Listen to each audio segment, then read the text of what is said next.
So hindi po natin masisi yung iba na hindi nila kilala si Kristo. Kahit nga ang mga disipulo ng mahal na Panginoon, hindi siya kilala. Amen! So, naniwala na lang sila nung ipinako si Kristo sa cross at sa ikatlong araw, nung binalikan yung kanyang libingan, nawala siya doon. Naalala nila yung sinabi ni Kristo, destroy this temple and in 3 days I will raise it up. Patayin niyo ako at sa ikatlong araw, bubuhayin ko ang aking sarili. Kung siya tao lang, propeta, Diyos anak, hindi niya magawa yon. Amen. Amen. Kung tao ka lang, hindi mo kayang buhay ang sarili mo. Propeta, ganun din. Diyos anak. Hindi rin pwede. Kasi sabi ng Biblia, ang anak binuhay ng ama. Hindi mag-contradict ng Bible. Ang bumuhay sa anak ay ang ama. Hindi, contradiction na. Kung ang Diyos anak ang bumuhay sa sarili. Kasi sabi niya, destroy this temple and in 3 days I will raise it up. Siya ang bubuhay sa sarili niya. So kung Diyos anak siya, contradiction. Pero kung Diyos ama siya, walang contradiction. Bakit? Yung anak, yung katawan na pinako sa cross, yung ama, yung espiritu na nasa katawan, na hindi na mamatay dahil siya ay Diyos, siya ang bumuhay sa katawan. Palakpakan natin ang ating mahal na Panginoon. Everybody say, praise the Lord. So sabi ng Biblia, in Christ, kay Kristo, nanahan ang buong pagka-Diyos. The fullness of the Godhead nasa ating Panginoong Jesus. Amen. So Jesus said, He is the Father revealed in the flesh. He that hath sent me hath sent the Father. Sabi ng John chapter 10, verse 30, I and my Father are one. So Philip asked, show us the Father. John chapter 14, verse 8. Jesus didn't point to heaven. Hindi niya tinuro ang langit. Ang Father nandun. No? He said, nakita mo ako, Filipi? Tapos hindi mo pa nakita ang Ama? Amen? Amen. Everybody say, praise the Lord. Nung narinig natin ng ganitong katuruan sa ating mahal na pastor, na nasa Bible pala, nabuksan ang isipan natin. Oh, daming mga pastor. Nagparibaptize. Mayroon pang talagang pilosopong pastor. Nagpatotoo sa Amoranto. Dahil tinutuligsa niya ang malapastor sa telebisyon. Galit na galit siya nanonood. Kinukontra niya. Nag-reveal ang malapinon sa kanya. Napanaginipan niya yung parang lava ng bulkan na dagat-dagat ang apoy. Sabi ng boses galing sa langit, pag hindi ka magparibaptize, diyan kita itatapon. So, pumunta siya sa pastoral house sa Manila. Wala pang gawain dahil natakot siya, baka mamatay siya, minamahal, kung antayin pa niya yung gawain. Dahil sabi ng Biblia, now is the day of salvation, now is the accepted time. So kung nalaman mo ang katotohanan, huwag mo nang ipabukas pa. Para bang puspon-puspon. Tinanggap ko na ang malapinon eh. So, ligtas na ako. Bakit yung pinako sa cross, napunta sa langit, di naman nabautismuhan yun. Hindi naman siya pinako. I-compare pa yung sarili niya doon sa pinako, naghingalo na yun. At hindi naman siya, kahit magpabautismo pa yun, hindi naman siya matanggal doon. At nag-umpisa yung baptism panahon ng Pentecostes. Wala pang baptism nung hindi pa ang malapinon umakyat sa langit at hindi bumaba ang Holy Spirit. yung baptism na natanggap ng mga tao noong panahon na yon, bautismo ni Juan sa pagsisisi. Wala pang pangakong kapatawaran ng kasalanan. According to Acts chapter 19, verse 1 to 5. Mabasa po nyo dyan. Pero yung 12 na disipulo ni Juan, nung narinig nila na mayroon palang Holy Spirit, silang lahat nagpabautismo uli in the name of the Lord Jesus. Palakpakan natin ang ating Diyos na buhay. Everybody say, praise the Lord. Ito po yung mensahe na dapat marinig ng lahat ng mga tao. Hindi po yung pagpamimbro sa relihiyon. Hindi ka maligtas dyan. Hindi po yung pag-join ng mga born again ng mga grupo. Hindi ka maligtas dyan. O, di ba? May grupo ngayon, mag-ama, binabatikos na ng kanilang membro dahil pumasok sa politika. Tapos, nasabit sa malita-malita na sinasabi ng kung gaano katotoo yan. Tayo naman, hindi naman tayo maniniwala kaagad pag walang ebidensya dahil pag hindi totoo yan, partaker ka sa kasalanan nila. Halimbawa, nagsinungaling sila, naniwala ka ngayon. Eh kung na-demon possess siya, demon possess ka na rin. Kasi naniwala ka sa kasinungalingan. Maingat, ang Krisyano, maingat. Amen. Everybody say, praise the Lord. So, pag-pray na lang natin sila. Kasi silang lahat naman nagsasabing totoo yung sinasabi nila. Diyos lang ang nakaalam kung totoo o hindi. Amen? Ang importante, hindi tayo maging partaker sa kasalanan nila. Everybody say, praise the Lord. At hindi po natin trabaho yan. Sabi nga ng preacher doon sa, beloved preacher sa Mindanao, sa Bukidnon,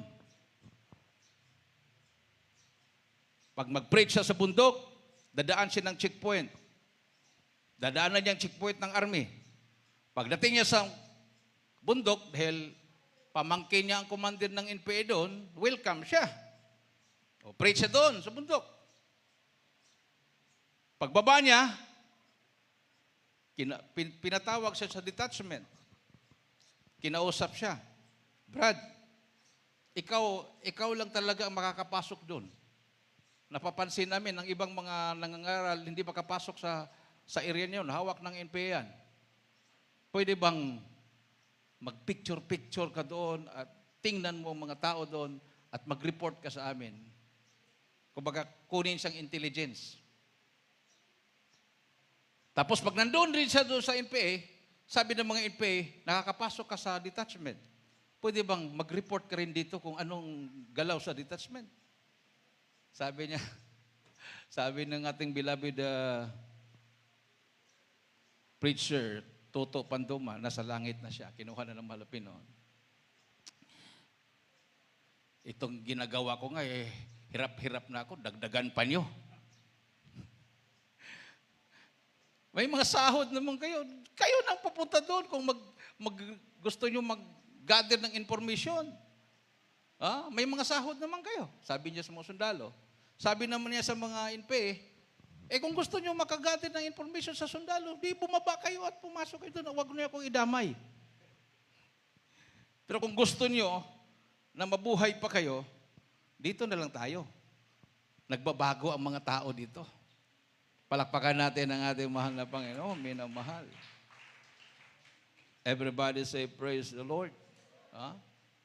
Hindi natin trabaho yan.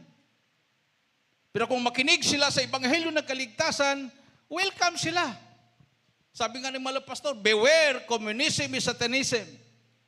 We hate communism, but we love the communist.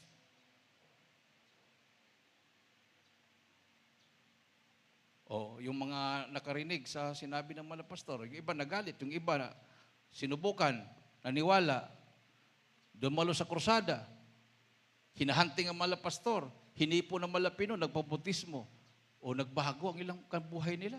Umalis sila sa kilusan. Wala silang natanggap, walang inoffer na house and lot, walang inoffer na pera at bahay. Sabi nga ng mga NPA na nabaptize natin, sapat na pinatawad sila ng mahal na Panginoon. Hindi mababayaran ng pera yan. Palakpakan natin ang ating Diyos na buhay. Sapat na hindi na sila huhulihin at namuhay silang payapa at naglilingkod sa mahal na Panginoon. Kaysa pagbabayaran ka ng pera, bibigyan ka ng house and lot, gagamitin ka naman ng politiko, gawin kang bodyguards, ganun pa rin. Sumuko ka, pero lumipat ka lang ng, lumipat ka ng amo. Papatay ka pa rin. Kasi ituturo mo yung mga kasama mo. Or, nagbabodyguards ka doon sa politiko.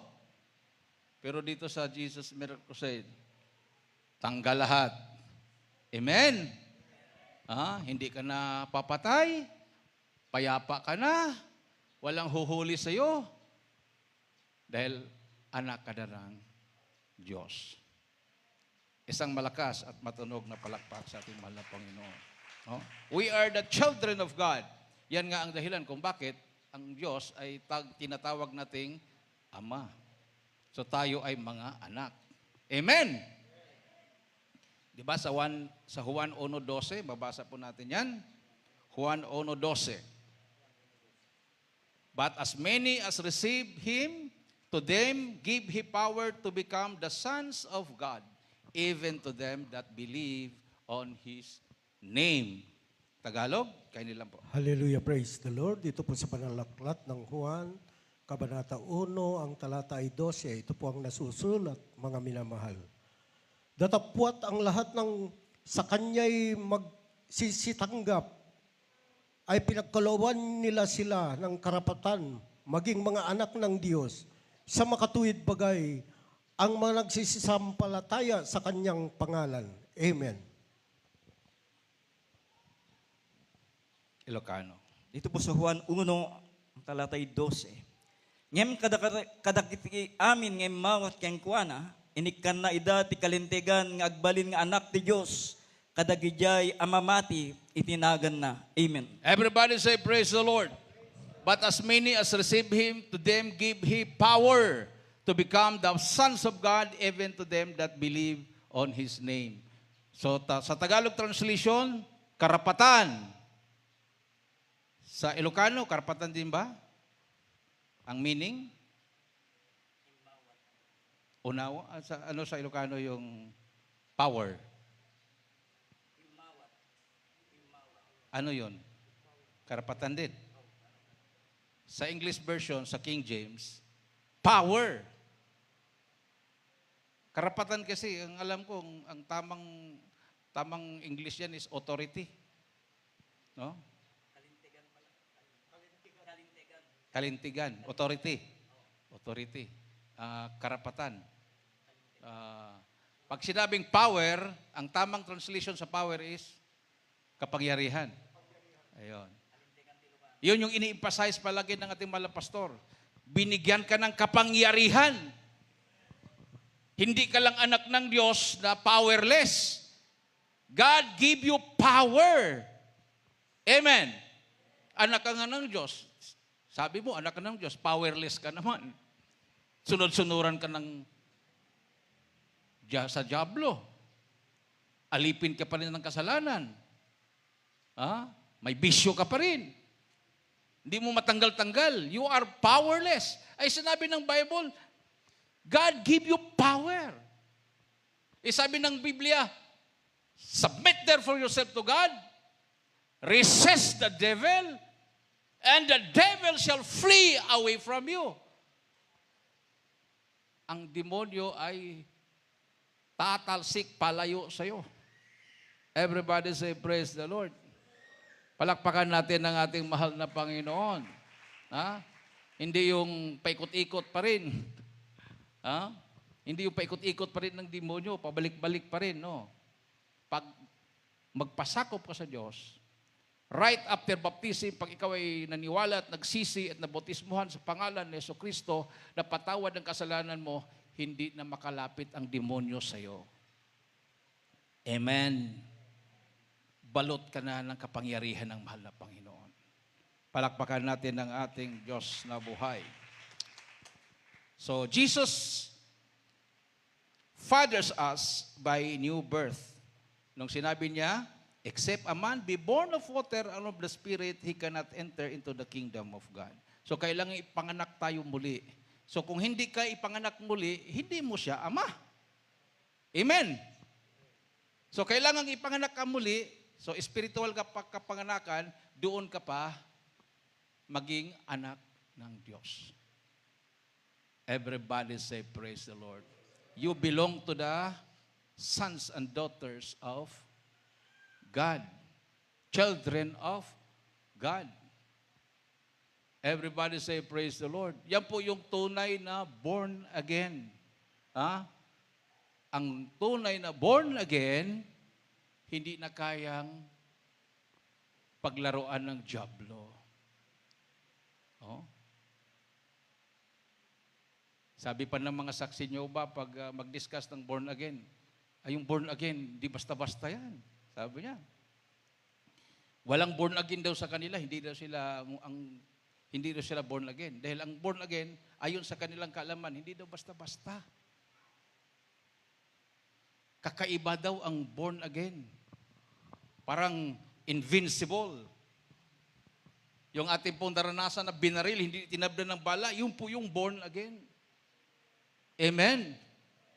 Nasagasaan ng sasakyan, bata, nasagasaan ng sasakyan, nakita ng mga tao. Talagang tumalon yung sasakyan at in-wheeler doon sa katawan ng bata. Bumangon, namagpag, walang bali. Kapatiran sa buhol, naglalakad sa tulay, nagsalubong yung dalawang sasakyan, naipit siya. Bigla siyang sumandal sa tulay. Natumbling siya. Napakataas yung tulay, wala pang tubig. Pagbagsak niya, nagulat siya, paa na una. Hindi naman siya nabalian, wala namang sakit sa paa niya. Ang nakapaligid, ang lalaki-laki ng bato, doon pa siya bumagsak doon sa patag na malinis, na may buhangin. Sabi niya, paano ako na-plastar dito? Hindi naman siya marunong tumambling. Mga tao na nakita, sabi nila, patay. Nung dinungaw siya doon, umakyat na pala siya. Hindi niya mapaliwanag. Para dong may malaking kamay na humawak sa kanya habang siya'y nahulog. Pero yung nakakita sa kanya, nakita siya, tumambling siya. Yan ang tunay na born again. Amen? Amen. Everybody say, praise the Lord. Ang mga abusayap naman, nagkwento. Pag mayroon kaming balak na masama sa inyo at ginagapang namin kayo para kunin sa kamay nila robot, may mga malalaking tao na sumasalubong sa amin nakaputi, na may hawak na espada, matatangkad na tao, na nagniningning, takbuhan ng mga abusayap. Sila na mismo nagpatuto.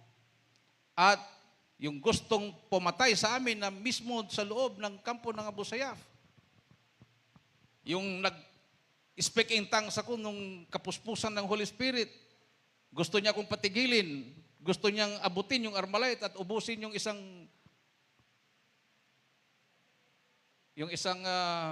magasin na bala ng kanyang Armalite sa katawan ko. Sabi niya, hindi ko maabot-abot yung aking Armalite. Hanggang tingin na lang siya sa kanyang Armalite, hindi siya makakilos habang kumakain siya. Samantala, ang mga Abu Sayyaf, trained yan. Kunting galaw, pag mayroong tumbling yan. Pero sabi niya, hanggang isip na lang. Hindi niya makukuha yung Armalite para ubusin yung bala sa katawan ko. Yan ang totoong born again. Amen?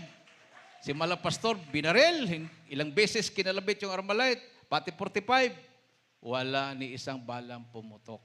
Yan ang totoong born again. Adoption, whereby we cry, Abba, Father. No? So, earthly fathers give physical birth according to Hebrews 12:9. Jesus gives spiritual birth according to John chapter 3, verse 5. So, baptized in the name of Jesus Christ, Acts 2:38, filled with the Holy Spirit, Acts chapter 2, verse 4, born of God. So, Jesus becomes Father of all fathers according to Ephesians chapter 3, verses 4 to 15. Huling talata, atin pong basahin. Ephesians chapter 3, verse 14 to 15. Epeso 14 hanggang 15, for this cause I bow my knees unto the Father of our Lord Jesus Christ, of whom the whole family in heaven and earth is named. Atin pong basahin sa Tagalog.